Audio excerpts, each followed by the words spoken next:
The limit line, the intersection, a place designated in Section 21455, where a driver is required to stop, may be equipped with automatic traffic enforcement system if the government agency utilizes the system meets all of the following requirements. 1. Identifies the system by signs posted within 200 feet of the intersection where the system is operating that clearly indicates the system's presence. 41101. A.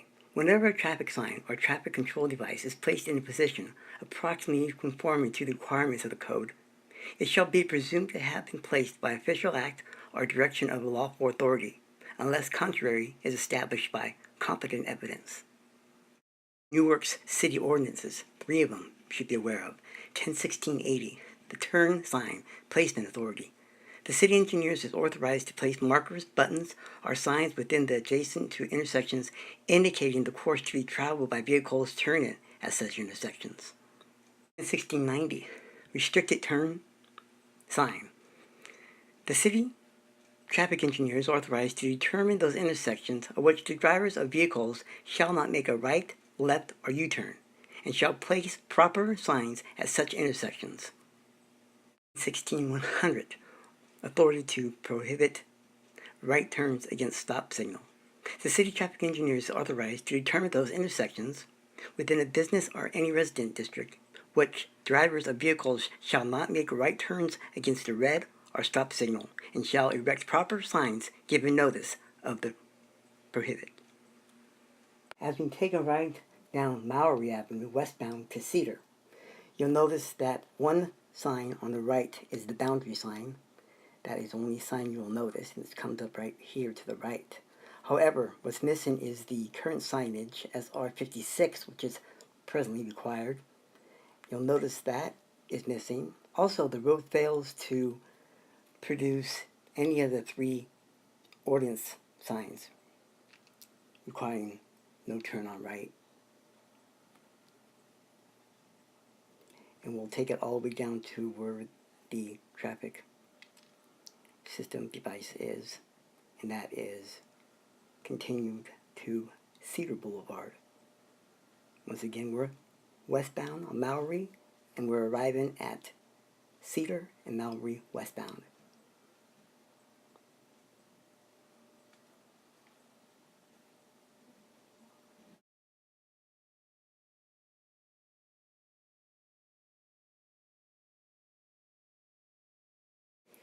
This chapter does not prevent local authorities by ordinance from prohibiting the making of any turn movement by any vehicle at any intersection or between any designated intersections. Evidence trumps any presumptive or judicial notice that the intersection, in my case Mallory and Cedar westbound, does not have SR56 signage as presently required by the California MUTCD Section 4D10, Section 2B46 mandates. This would be referenced to CVC 214555A.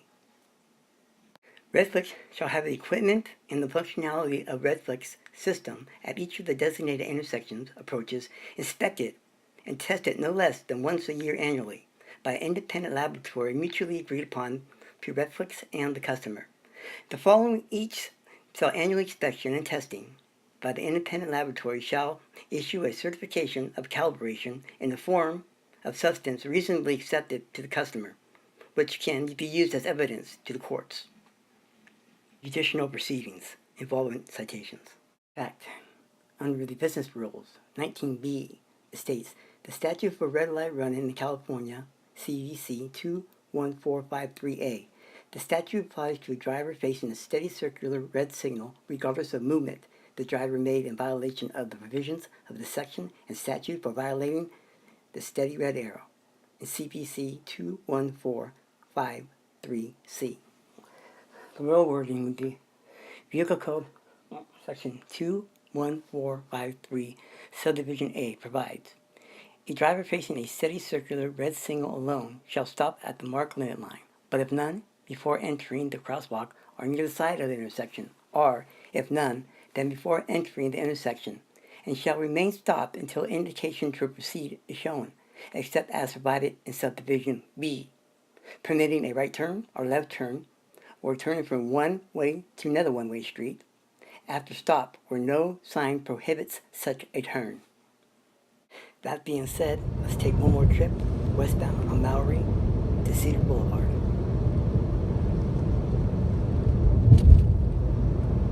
Being straight through in a right turn, Justice Clarence Thomas reports, to treat the two offenses as equal is contrary to due process clause of the 14th Amendment and violates the excessive fine clause of the 8th Amendment. If any person who gets caught turning right on red at 1 mile per hour, who is punished with the same fine as those imposed on a person who runs a red light at high speed, passing all the way through the intersection 7 seconds after the light has turned red.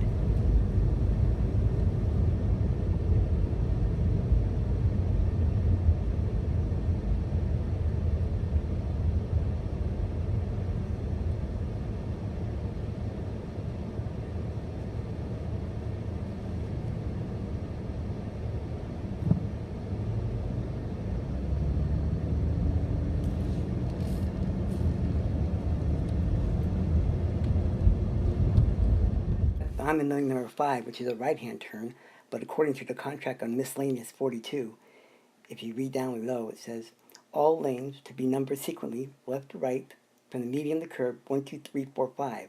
A lane that provides either straight through or a turn will be numbered as a straight through lane. One interesting other thing to note under the contract, section 128 under definitions, violation means any traffic violation contrary to the terms of the vehicle code or any applicable rule, regulation, or law of any government authority. Once again, violation means any traffic violation contrary. Contract on Exhibit B, city's obligations is to assist Redflix in the violation criteria. And one final note, unlike the public notice case a few years back, these signs need to be within 200 feet of every intersection which displays the device. It's a technicality, yes, but the way the law is written and the presumption of authenticity along with judicial notice seems to be the only way after hurdles to get justice. And in closing, I will successfully challenge the rest of their so-called evidence, but for now, I think this constitutes evidence where my case should be dismissed. Thank you.